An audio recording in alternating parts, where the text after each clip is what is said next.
that is here tonight that doesn't know who I am, I'm Derek, Drake's brother. He's younger, handsome, mustache. So, I can't believe this has happened today. It's just so wonderful. I remember when Drake first told me about you, Andrea, he was just like smitten.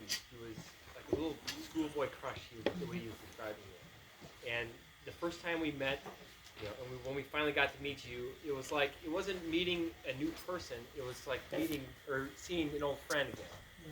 It was wonderful meeting you that way but that's who you are, and you're just such an awesome person. You're genuine. You're kind. You're smart. You're witty. So of course, Drake was so head over heels, in love, probably from the beginning, right away. And I just want you to know how special it is to me, my family, my wife, Kelly, our child, Pierce, that everybody saw tonight, my mom, and just the relationship you developed with us since the beginning. This is not a, finally you're in the family type of thing. You've been in the family as far as I'm concerned since the beginning, and this is just the official stamp on that. So, Drake, I love you. I'm proud of you. I'm so happy for you. Congratulations. Bridegroom, Andrea Drake. Cheers.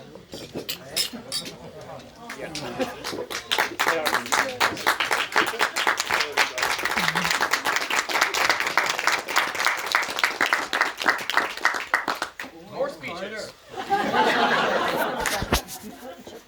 So thank you all for coming. Andrea, you look beautiful today. Nell, you're looking just quite warm. Drake, you're looking quite dapper. Jim, thank you for that beautiful ceremony. That is the quickest, most efficient ceremony I've ever done. Yes! I'd like to thank my mom and dad for making available the most exclusive wedding venue this side of the Mississippi.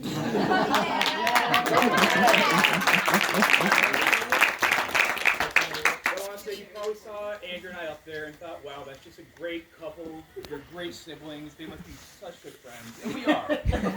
That wasn't always the case. Andrew used to loathe me. To the point where my parents had to have us sit at the head of the dining room tables just because that was as far away as they could possibly have us sit. So we couldn't fight. But eventually we grew to be good friends.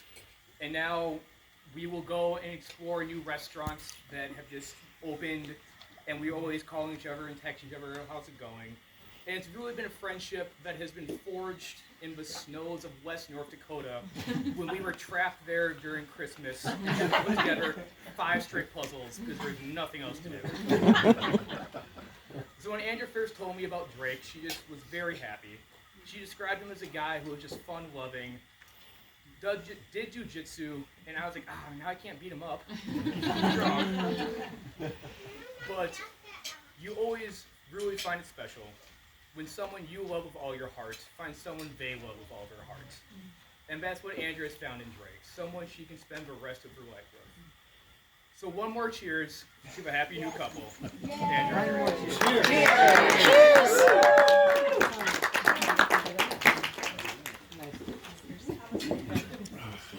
Hammered quick with all these truths.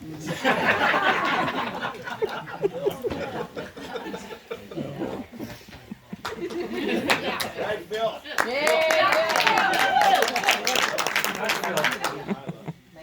Good evening and thanks for coming.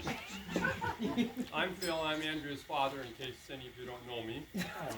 And I am not Dr. Fauci. I'm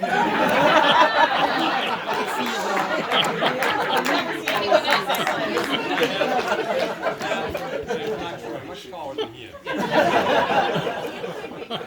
But this is a special occasion for the Price family and for the Mester family. And having you all here makes it even just a little more special. It occurred to me on these occasions, life is full of these. There's births, there's deaths, there's graduations, and then of course there's marriages. And observing that, I think, is really important, and that's why you're here. It's every parent's wish that their children be happy. And Andrea, that's why you're here tonight, because we want to share your happiness with Drake.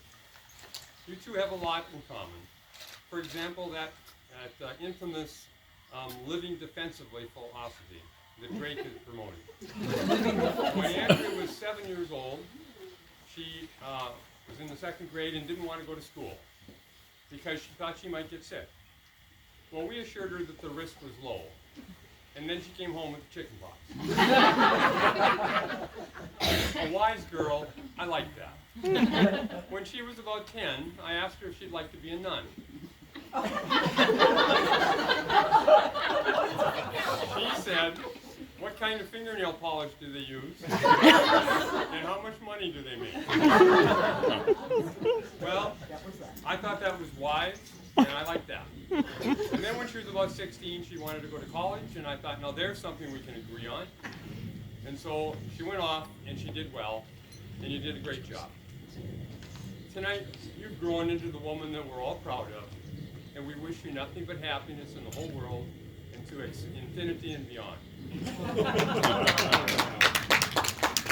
Now, when the kids were small, I tried to come up with some rules to live by because of just of my concern for them. And I've got 5 of them here tonight, and these are so good that you might want to jot them down.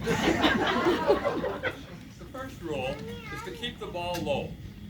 Now, I don't know what that means, and I don't think the kids knew what that means, but they agreed to it. So we're at that. Number 2, you should always eat potato salad from the center of the jar.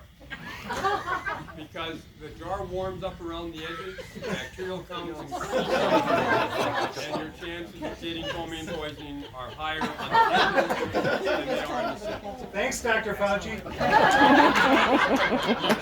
So, please, eat it from the center. Number 3, never buy a Rolodex watch from a man who's out of breath. I've never been approached for that, but it's just good advice. And then lastly, I always hang out with people that are smarter than you are. Lastly, the most important one is trust your instincts. And you know, Obi-Wan Kenobi told Luke Skywalker when he was flying the X-Wing Skyfighter to trust his instincts. You probably remember that from the movie. It came out well for Luke. As you recall, he did well. And that is the essence of my message to my children. Trust your instincts, especially when you're meeting new people. Now, I don't know if Andrea could remember the first 4 rules to live by or not, but she obviously remembered the 5th one because she decided to hang out with Drake. Drake is a man who has all the virtues of Captain America. He's the defender of the downtrodden. He's kind, he's generous, and he's got a smile that's worth $1 million. So we thank you, Andrea, for finding Drake, and Drake, we want to welcome you. I've often said that it takes a village to raise a child. And so tonight we've assembled the most important villagers in the lives of Andrea and Drake. And the first one, of course, is Debbie, her mother. She did 90% of the work.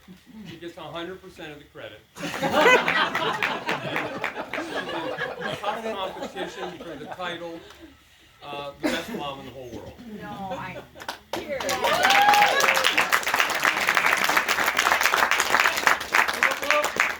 Carter, you.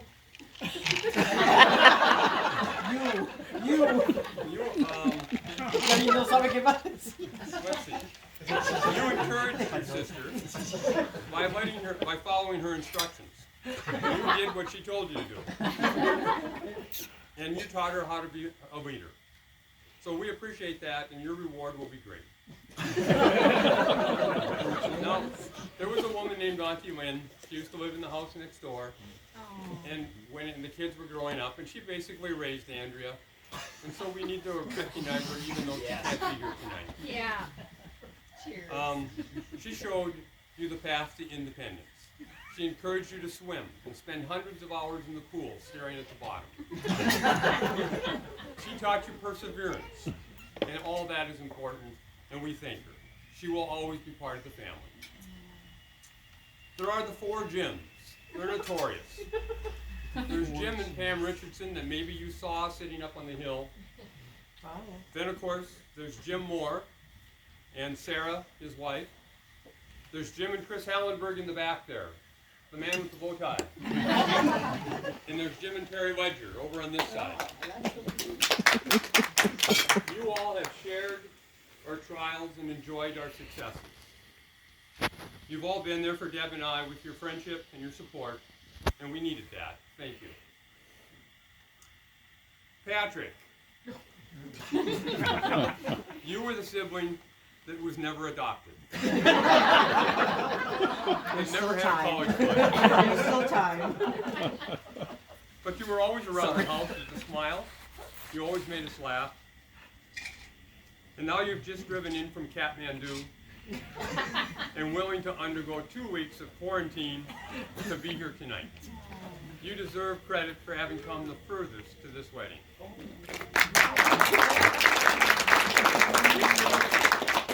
It's so good to have you home.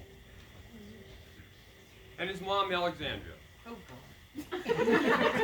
You gave Andrea the courage to try to speak Spanish.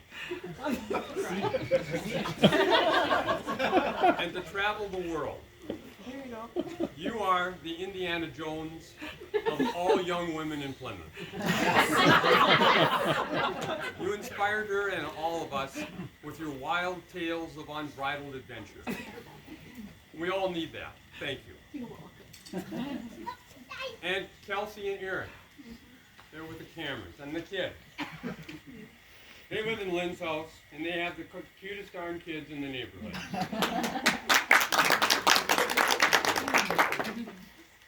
Thank you for sharing them. And it's our hope that you have as much family raising your kids as we did. Travis and Jack.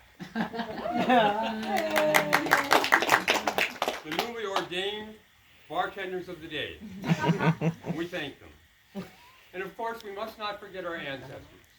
In The Lion King, 1994, Mustafa, the patriarch, said never to forget them. He said they're watching from the stars. And I'm sure that tonight they're watching and wishing Andrea and Drake the very best. So now we celebrate the marriage of Drake and Andrea. We promise them our love and support. We celebrate all you and your friendship and you being part of their lives. So a toast to Andrea and Drake. May they live long and healthy with much love and happiness. May the force be with them. Yeah. Yeah.